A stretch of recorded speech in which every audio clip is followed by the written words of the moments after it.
Les gars, j'espère que vous allez tous bien. Donc avant tout, vous pouvez faire abonner à ma chaîne, liker la vidéo, donnez vos avis dans les commentaires, mais également partagez si elle vous aura plu. Donc demain ñu wat ak yeen rek c'est quelques actualités au niveau du FC Barcelone. Demain ñu que ci Vibes Foot. Mom nak néna Newcastle day réclamer 200 millions d'euros pour Alexander Isak cet été. Non les gars, c'est une somme tellement énorme. Barça essa wax deug yalla même fekkente ne revenir nañi à la règle 1 sur 1, somme 200 millions d'euros bi pour man yak la pour ñukay dépenser pour un seul joueur. Alors que mën nañ ci am 3 recrutements. Donc en tout cas Isak mom, c'est un numéro 9 bo xamanteni si il est excellent. Ce que Barça amone mom, on aurait un meilleur trio de l'histoire du foot actuellement avec Rafinha, Isak et Lamine Yamal. Mais n'oubliez pas que avec cette règle 1 sur 1 nga xamné Barça depuis lors mi ngi doon rayante pour revenir si il faut que ñu démé ak xel ci suñu recrutement bi bala ñu defati encore erreur. Donc fekkente 200 millions d'euros mom Newcastle du ko nango wañi en cas de négociation. Pourquoi pas le Barça djema penché aussi benen numéro 9 au lieu que muy def lo xamné après mën nañu jural une crise financière à nouveau. Donc may xassel avis dans les commentaires ngeen wax ma est-ce que Isak jaral na len une telle somme d'argent ou non. Les gars damay ñëw ci FR Barça mom nak néna Arabie Saoudite dafa intéressé wu ci la signature de Rafinha ta paré na pour offrir ko d'énormes sommes d'argent pour le signer. Donc relevo mën doon xamal bi actualité wa Arabie Saoudite ñom xoma kal nañu noppalu ñoo gëna xamné Barça doful dofanul bay jël Rafinha mi nga xamné c'est le meilleur joueur actuellement wala c'est l'un des meilleurs joueurs ñu naan ñi koy jema jaay Arabie Saoudite ak niveau bi mu toll ni ñun xalaatuñ ko. Barça année mujj ñaata yoon lañ daan sonn pour lijjanti ay ailier yo xamantene ci mën nañu nekk ci haut niveau mën yobbu ci équipe bi fu sori tay bu ñu réussir ba am ku mel Rafinha nga xamné il a tellement progressé et monté en puissance ak niveau bi mu toll ni ñu naan nañ koy jéem a jaay à un quelconque club xalaatuñ ko sax. Rafinha en tout cas daal moom tant que muy continuer sur cette lancée il est intouchable. Donc waa Arabie Saoudite nañ jéem a làmbi feneen mais bu Rafinha moom il n'est pas à vendre. Donc les gars su ma ñëwee ci Rafinha en Ligue des Champions, il est incroyable. C'est le joueur le plus décisif de cette compétition avec 9 buts et 4 passes décisives en 9 matchs. Donc jàppale ne 9 matchs yëpp Rafinha dugal na ci but. Donc il est incroyable depuis 2024 et 2025. Espérons que mu continuer ci lancer bi parce que lolu moy tax mu meuna nek ballon d'or facilement à condition que Barça remporte la Ligue des Champions et la Liga. Donc Rafinha ballon d'or c'est fort possible et que ñun ñep lolu lañu souhaiter. Donc les gars suma ñëwé ci actualité Barça mom nak néna Atlético Madrid dafa impressionné sur les performances de Clément Lenglet et il souhaite le garder. Dans ce cas nak Barça mi ngi demander 10 millions d'euros. Mais problème qui se pose moy Atlético Madrid somme bobu Barça diko laaj mom la bëgg ta fay te bëgg na garder joueur bi. Donc ñom nañ ci def bien rek Lenglet mom tant que mi ngi Atlético Madrid rek ñun féex nañu ñun bëggutuñ ko garder au Barça. Donc j'espère que Atlético Madrid dana mujjé trouver accord ak Barça ñu mëna débarrasser wu ci Lenglet ben yoon parce que amul niveau club bi. Bu dé Atlético mom tant que ma ngi fay briller rek ça me profite bien. Donc actualité que ñu wax e-sport mën ko doon xamal. Les gars damay ñëw ci FR Barça encore mom nak néna Barcelone dafa considérer que Jules Koundé est le meilleur latéral droit du monde. Lolu motax ñu bëgg ko prolonger contrat jusqu'en 2030. Lolu c'est une excellente nouvelle parce que Jules Koundé ken xalatul won né dina mujj jouer ci poste bi. Donc je vous rappelle que son poste de prédilection c'est la défense centrale mais malgré les circonstances lolu motax Xabi obligé tek ko ci arrière droit bi pour muy dépanner ci non la continuer nak di progresser monter en puissance ba far yalla sax mu mujjé ay ci poste bobu noonu lolu motax Jules Koundé légui c'est impossible à ce que ñu déplacer ko défense centrale sauf en cas de besoin. Fait que défense centrale bi amatuñu ay défenseurs dans ce cas mën na jouer fofu noonu. Mais tant que les Inigo, les Koubarsi, les Araujo n'y sont disponibles sans blessure, dans ce cas, Koundé mom le jappé bopom un latéral droit de métier pour l'instant. Donc bonne nouvelle le fait que nous prolongeons car c'est l'un des joueurs clés de l'équipe. Les gars, suma ñëwaté ci Vibes Foot, mom nak néna Franck de Jong dafa bëgg prolonger contrat avec l'FC Barcelone. Cependant nak club bi ak agent joueur bi dañoo japp né pour l'instant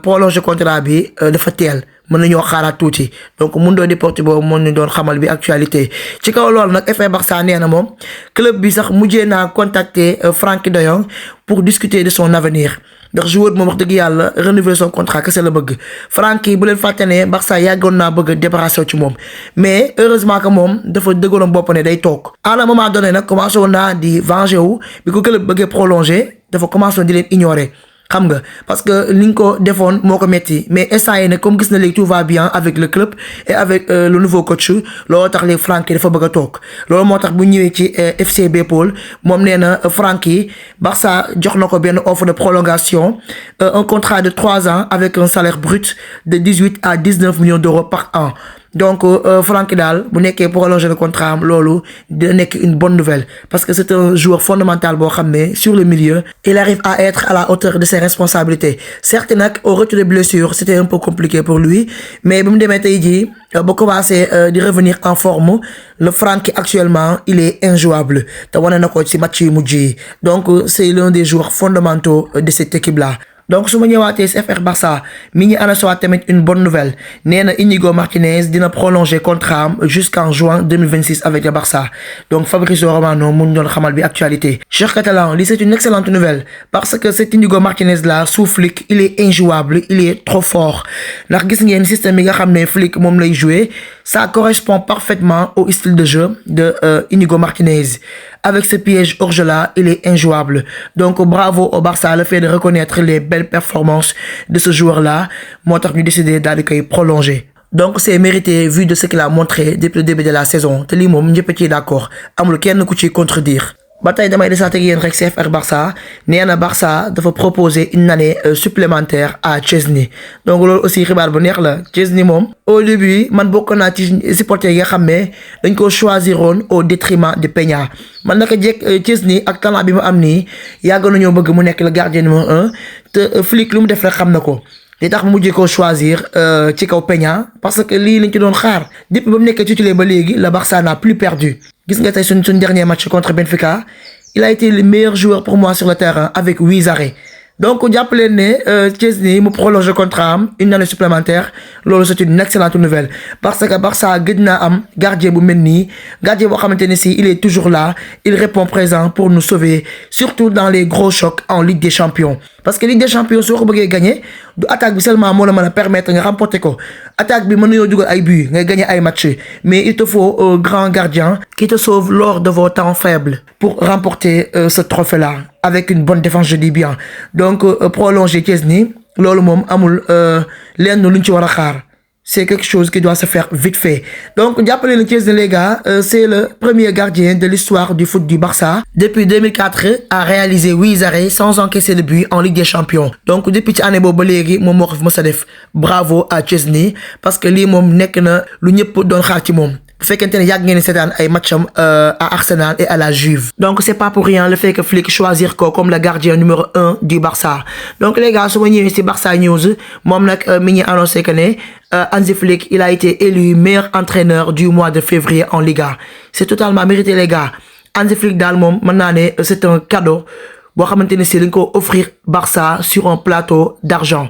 gis ngeen depuis son arrivée il a instauré une certaine mentalité gagnante de l'équipe. Il a restauré également le niveau que le grand Barça avait auparavant. Avec ce Barça-là, man jàpp naa ne c'est l'homme de la situation ak lu mënti xew donc les gars su ma ñëwee ci actualité Barça nee na Barcelone dafa bëgg a prolonger le contrat de Hansi Flick jusqu'en 2028 donc prolongation bi nekk lu ñuy xaar lu ñu war a def la in no time parce que depuis son arrivée il a restauré un esprit collectif dans l'équipe en même temps tout va bien entre les joueurs tout va bien dans le vestiaire et sur le terrain et que beaucoup de joueurs grâce à Hansi Flick ils ont progressé et monté en puissance et que niveau bi nga xamante ne si ñu ngi koy wane machallah kenn xaaru ko woon. Donc cher Catalan su ma leen wane image Lamine Yamal il a été élu meilleur joueur du mois de février en Liga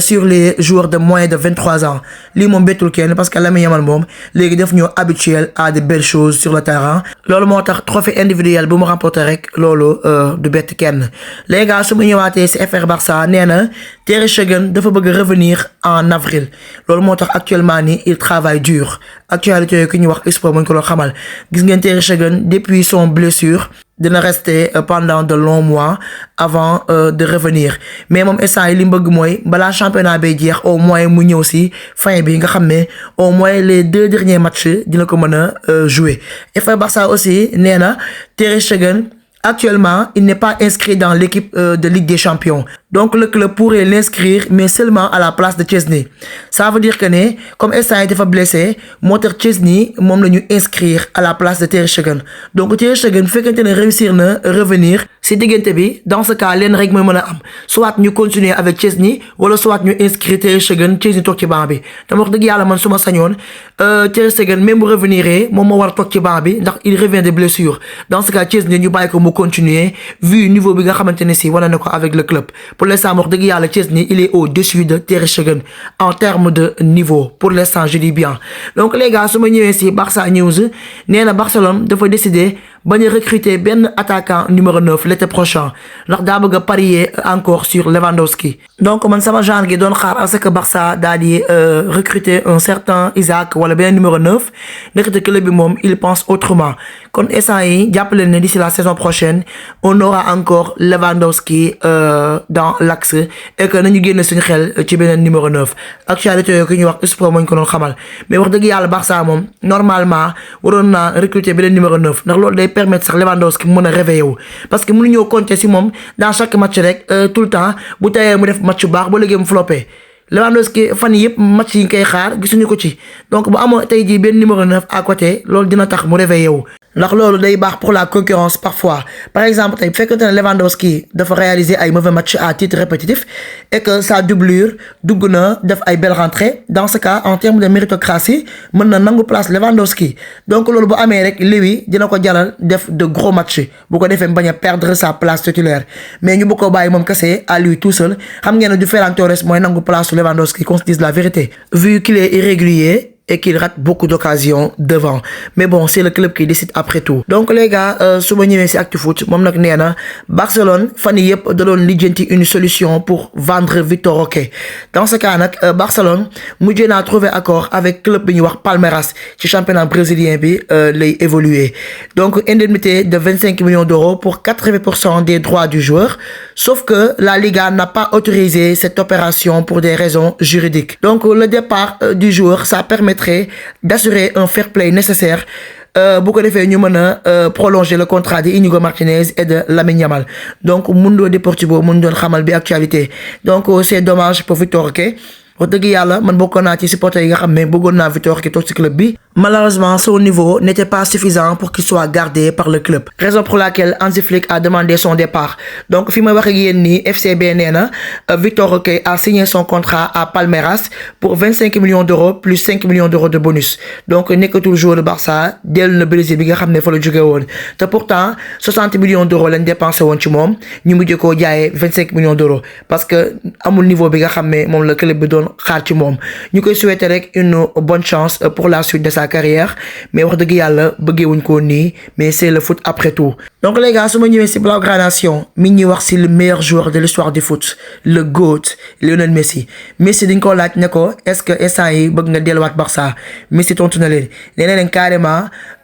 mënuma bàyyi football sans jouer waat au Barça dellu fële ca Camp Nou même bu nekkee sax une seule saison. Donc les gars wax leen ma seen avis dans les commentaires est-ce que d'accord ngeen le fait que Messi ñëwaat au Barça jouer waat fa une seule saison seulement mu nekk une dernière danse jàpp leen ne Messi ba muy quitté club bi jógewu fa woon dans les bonnes conditions. Il a été poussé vers la sortie parce que club bi mënu ko woon garder vu son salaire ak la Liga bi moo taxoon mu obligé quitter club bi mais nekk woon lu ko neex wax dëgg yàlla man moom avoir Messi encore à nouveau au Barça pour une seule saison je suis pour. Parce que bu ñëwaatee Barça c'est pas forcément que day nekk titulaire nangu place Lamine Yamal non bu ñëwee ak âge bi mu toll mën na nekk ci banc bi nekk doublure Lamine Yamal Messi gëwuma ne loolu dina ko bañ dafay nag dans les matchs par exemple mu jouer souffler Lamine Yamal dans les moments de rotation jàpp leen ne il va beaucoup apporter sur le terrain Messi rek face à ses adversaires il fait trembler l'équipe adverse donc certes nag on a tourné la page ndax Barça dafa waroon a continuer son aventure sans Lionel Messi mais le fait que dëgg yàlla mu jouer fi une seule saison loolu yàqaluñ dara gis ngeen Luka Modric instant yi nii mi ngi ci banc bi remplaçant la te gis ngeen tey place bi nga xam ne occupé na ko ci Real Madrid mais le fait que tey muy dugg en cours de match di remplacer loolu wàññiwu ko dara ndax âge bi des fois daf koy laaj donc wax dëgg yàlla Messi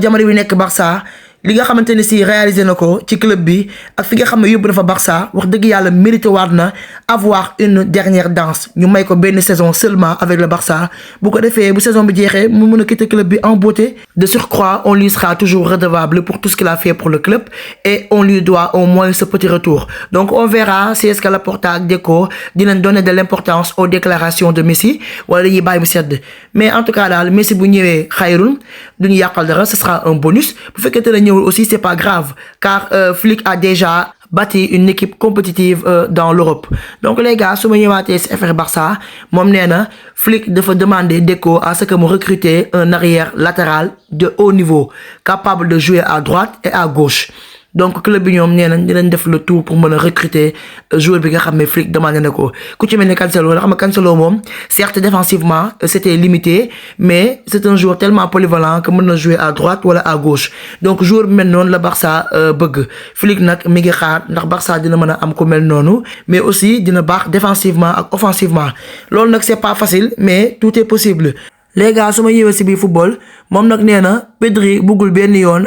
ñu koy bàyyi ci banc bi dafa bëgg a nekk tout le temps titulaire di jouer tous les matchs loolu les gars mënut a nekk parce que Pedri gis ngeen depuis lors il a enchaîné beaucoup de matchs te su ma juuma joué na fi 40 matchs cette saison bu leen fàtte ne sous commande enchaîné woon na fi 50 matchs loolu nag moo taxoon nag mu commencé di am ay blessures yu dul jeex comme dem nañ tey jii sous Flick Pedri commencé naa nekkaat en forme léegi gëj naa blessé. wax dëgg yàlla j'espère que Flick du def même erreur que Ronald Koeman di ko bàyyi muy enchaîner rek donc Flick doit être intelligent à ce sujet pour avoir une bonne gestion de ses joueurs parce que joueurs yi des fois kenn topp seen bëgg-bëgg ñoom tout le temps dañuy bëgg di jouer mais yow yaay xool li nga xam ne moo gën ci ñoom moment yi war a reposer wu nga bàyyi leen ci banc bi moment yi war a jouer nga bàyyi leen sur le terrain donc suñu match bi suba bi incha allah contre Osasuna Pedri normalement dafa war a reposer wu parce que suñu dernier match contre Benfica c'était le joueur qui a le plus couru. Donc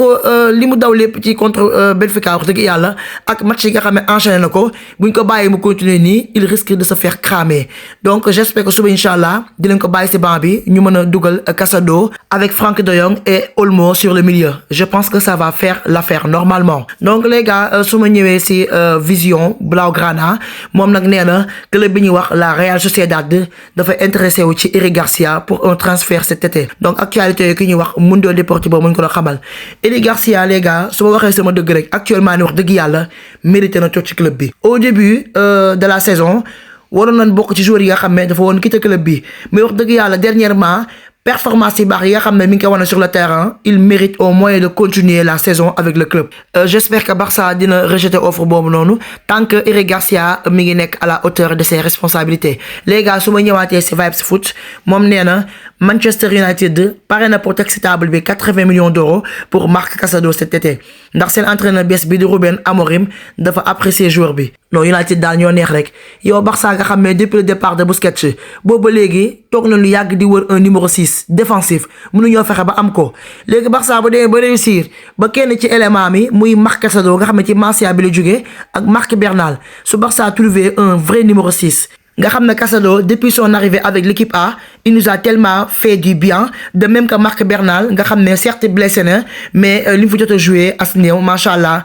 ça nous rassure donc Barça du dem ba am lu mel nii ba pare naa da koy jaayaat ay 80 millions d'euros même à 200 millions d'euros sax il n'est pas à vendre donc United dem leen ngeen lamb feneen ndax Casado du pour yéen. Cheikh Catalan damay ñëw ci calendrier Barça bi ci mois de mars ci match yi nga xamante ne ci war nañ koo jouer donc gis ngeen le 2 bii passé joué nañ contre Real Sociedad am victoire à domicile